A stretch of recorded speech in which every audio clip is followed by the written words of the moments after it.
So hello everyone, welcome to the new video.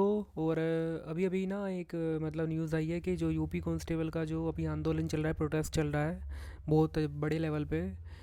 और मतलब उसमें जो भी पेपर लीक हुआ था उस वो पेपर अब दोबारा रिकंडक्ट कराया जाएगा। और हो सकता है, चांसेस हैं कि आर ओ का जो पेपर था वो भी दोबारा कंडक्ट कराया जाए, क्योंकि अब एक पेपर लीक हुआ है। तो हो सक पूरे चांसेस है कि आर ओ का भी पेपर भी दोबारा वो कंडक्ट करेंगे। बट अभी जो सबसे ज़्यादा ज़रूरी है वो लास्ट के 20 दिन, हमारा नेक्स्ट मंथ 17 मार्च को UPPCS का प्रीलिम्स है। और अभी 20 दिन बचे हैं सिर्फ प्रीलिम्स में। और इन 20 दिनों में जिसने मतलब अच्छी मेहनत कर ली, स्मार्ट वर्क कर लिया, उसी का सिलेक्शन हो जाएगा, क्योंकि लास्ट का 1 महीना बहुत मायने रखता है तैयारी से। अगर आप पिछले 6 महीने से भी तैयारी कर रहे हैं और लास्ट के 1 महीने में आप बिल्कुल चीज़ों को लाइटली लिया, तो आप कट ऑफ से बाहर हो सकते हैं। और अगर आपने अभी तक तैयारी अच्छे से नहीं की है और लास्ट के 1 महीने में आपने पूरी जान लगा दी है, मतलब अच्छे से तैयारी की है सीरियसली, तो आप कट ऑफ के अंदर भी हो सकते हैं। ठीक है, लिस्ट में भी आप मतलब क्वालिफाई कर सकते हैं प्री। तो बाकी यही है कि जो भी अभी 20 दिन का ये मैंने कुछ शेड्यूल बनाया है कि ऐसे आप तैयारी कर सकते हैं। बाकी आप अपने अकॉर्डिंग, अपने वे, अपने लेवल पे आप अपना एक खुद का शेड्यूल बनाइए और तैयारी कीजिए। तो अगर मैं इसमें वेटेज की बात करूँ तो सबसे जो ज़्यादा वेटेज होता है UPCS में वो करंट अफेयर और मिसलिनियस का होता है। देन फिर हिस्ट्री का होता है, geography, polity, science, environment, then economy. ठीक है। अगर हम दिन की बात करें तो अगर हम 5-5 दिन आज से डिवाइड करें, तो जैसे 24, 25, 26, 27, 28, ये 5 दिन, 5-5 दिन अगर हम डिवाइड करें तो ऐसे हमारे 14 तक हमारे हमको ऐसे मतलब 5-5 दिन मिलते हैं। ठीक है, 14 तक हमारे 20 दिन बैठते हैं। और लास्ट के 2 दिन हम भी सिर्फ रिवीजन करेंगे इम्पोर्टेंट लिस्टिंग का। और जो इम्पोर्टेंट लिस्टिंग हमें कहाँ से मिलेगी, वो हमारे हमें मिलेगी जो हम अब आज से रिवाइज करेंगे। आज से जो हम रिवीजन स्टार्ट करेंगे वहाँ से वो हमें मिलेगी। तो अगर मैं बात करूँ तो आप एक सब्जेक्ट डिवाइड कर सकते हैं 5-5 दिन में। जैसे मैंने यहाँ पे डिवाइड किया है, 24, 25, 26, 27, 28 को मैं हम हिस्ट्री पढ़ेंगे, हिस्ट्री पढ़ सकते हैं। हिस्ट्री के इम्पोर्टेंट टॉपिक्स और PYQs साथ में करते जाएंगे। ठीक है। Then plus current affairs. तो जिन्होंने अभी तक मतलब सही से सीरियसली तैयारी नहीं की है, तो कुछ इंपॉर्टेंट टॉपिक्स होते हैं हर सब्जेक्ट के कि वहाँ से क्वेश्चन आने ही आने होते हैं। जैसे जनरल हिस्ट्री में होता है जनरल वॉइस रॉय, हमारा freedom struggle movement, social religious movements होता है हमारा। देन हमारे ट्राइबल मूवमेंट्स होते हैं हमारे हिस्ट्री में, वहाँ से एक ना एक क्वेश्चन फंसता ही है। देन मुगल पीरियड होता है हमारा, फिर वैदिक पीरियड से वो क्वेश्चन फंस जाते हैं। देन जो फिर यहाँ पे क्या होगा, मतलब जब भी आप अगर आज से या कल से स्टार्ट कर रहे हैं, तो आप क्या करो, पहले दिन आप जिस सब्जेक्ट से स्टार्ट कर रहे हो ना, तो पहले दिन उस एक फुल लेंथ का मॉक टेस्ट लगाओ। देन लास्ट के दिन आप फुल लेंथ का मॉक टेस्ट लगाना। उससे क्या होगा, बीच में आप जिन्हें जितना भी रिवीजन करा या प्रोग्रेस करी, उसका लास्ट वाले दिन आप जब मॉक टेस्ट लगाओगे तो उसमें आपकी प्रोग्रेस दिखेगी उस सब्जेक्ट की बेसिकली। जैसे आपने पहले कल से हिस्ट्री पढ़ना स्टार्ट किया, तो 5वें दिन आप जब मॉक लगाओगे फुल लेंथ का दोबारा, तो उसमें हिस्ट्री से कितने क्वेश्चन सही हो रहे हैं वो चीज़ें आपको शो होंगी। और उससे पता चलेगा कि मतलब पिछले 5 दिन में और रिवीजन अच्छा हुआ है या और रिवीजन बेहतर करने की ज़रूरत है। देन ऐसे ही आप ज्योग्राफी को डिवाइड कर सकते हैं। ज्योग्राफी को आप इन्वायरमेंट के साथ कंटिन्यू कर सकते हैं, है ना। इन्वायरमेंट और ज्योग्राफी का एक अच्छा कॉम्बिनेशन होता है। तो फिर 29 से लेके 4 तारीख तक आप ज्योग्राफी पढ़ सकते हैं।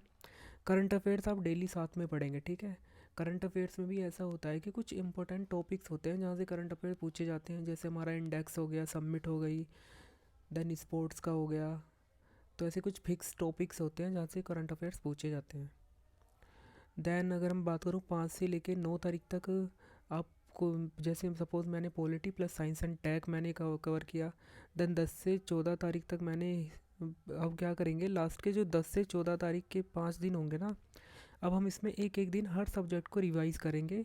पहले हम 5-5 दिन कर रहे थे, फिर लास्ट में हम एक एक दिन हर सब्जेक्ट को रिवाइज करेंगे। For example history, polity, geography, science, environment and economy को एक साथ कवर कर लेंगे। ठीक है।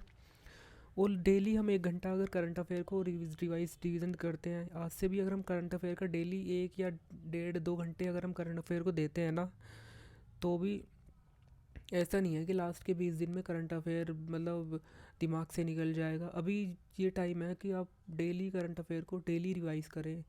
आप जो भी कोई भी अपनी मैगज़ीन बुक जिससे भी घटना सार या घटना चक्र जहाँ से भी आप कवर कर रहे हैं, तो उसके पेज डिवाइड कर लीजिए। डेली 20-20 या 25-25 पेज आप डेली पढ़िएगा। देन आप जैसे आज आपने 20 पेज पढ़े, कल आप दोबारा 20 पेज पढ़ेंगे, तो कल पिछले 20 पेज भी आप दोबारा रिवाइज़ करेंगे, तो कल के लिए 40 पेज हो गए। ठीक है, तो ऐसे आप पीछे का भी रिवाइज़ करते जाइए साथ में। और करंट अफेयर्स का पीवाईक्यू के बेसिस पे थोड़ा एनालिसिस कीजिए।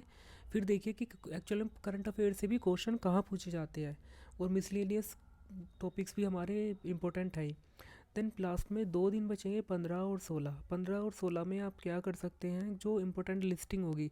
जैसे आपने ये 5-5 दिन हर सब्जेक्ट को डिवाइड करे। अब इसमें क्या होता है कि पीवाईक्यू आप जब साथ के साथ करेंगे ना, तो आपको बहुत मोस्ट इम्पोर्टेंट टॉपिक्स भी आपको देखने को मिलेगा कि जहाँ से क्वेश्चन हर साल जैसे रिपीट होते हैं। जैसे ज्योग्राफी में ड्रेनेज पैटर्न रिवर्स का हो गया, तो उसके या तो आप अपने नोट्स में टिक लगा के रख लीजिए, या उनको एक अलग रख लीजिए सेव करके, ताकि आप लास्ट के 2 दिन बस उनको बार बार रिवाइज़ करें, है ना। लास्ट के 2 दिन में आपको मतलब कन्फ्यूज़न होगा कि कौन सा सब्जेक्ट का कितना पढ़ूँ, तो कुछ इंपॉर्टेंट टॉपिक्स होंगे, बस लास्ट के दिन आप उन्हीं को रिवाइज़ करिए, 15 और 16 को। और इम्पोर्टेंट लिस्टिंग होगी वो आपकी, देन करंट अफेयर्स, है ना। तो ये एक सिंपल सा मतलब 20 दिन का वो है, मतलब 20 दिन का प्लान है। अब इसमें अगर फुल लेंथ की बात करूँ तो 2, 2, 4, 2, 6 आप फुल लेंथ आपको आप दे सकते हैं। बाकी आप आपके ऊपर डिपेंड है। तो बाकी मैं तो यही सजेस्ट करूँगा कि आप पीवाई क्यू ज़्यादा से ज़्यादा सोल्व करें, क्योंकि पीवाई क्यू बहुत ज़्यादा रिपीट होते हैं इस एग्ज़ाम में। तो बस यही था 20 दिन का। बाकी जिनकी अभी तैयारी नहीं हुई है, मैं कुछ मतलब इम्पोर्टेंट लिस्ट, टॉपिक्स की लिस्ट मैं मतलब बनाऊंगा, एक आज या कल में मैं रिलीज़ करूंगा वो लिस्ट। अगर आप उस लिस्ट को भी, या फिर आप किसी भी यूट्यूब चैनल पे आप देख सकते हैं, इम्पोर्टेंट लिस्ट होती है एक, मतलब यूपी पीसीएस में बहुत वहाँ से क्वेश्चन पूछ ही लिए जाते हैं बेसिकली। तो अगर आप वो लिस्ट भी अब अभी आज से भी रिवाइज़ करेंगे ना, तो हो सकता है। और करंट अफेयर देखो 50 से 60 नंबर का करंट अफेयर मिसलिनियस होता ही है। तो अगर आप आज से भी रिवाइज़ करना स्टार्ट करेंगे, तो हो सकता है आप कट ऑफ क्वालिफाई कर जाए, है ना। और इस बीच में ना सी सेट को मत भूलना। सी सेट यूपी पीसीएस का ईजी आता है, बट आप सी सेट को इग्नोर नहीं कर सकते हैं। तो अपने लेवल पे आप सी सेट को भी टाइम दें, डेली आधा घंटा, या आप जैसे भी आप मैनेज कर सकते हैं। तो बस यही हो सिंपल सा प्लान हो सकता है, बाकी आप अपने अकॉर्डिंग चेंजेस कर सकते हैं। तो बस यही था इस वीडियो में।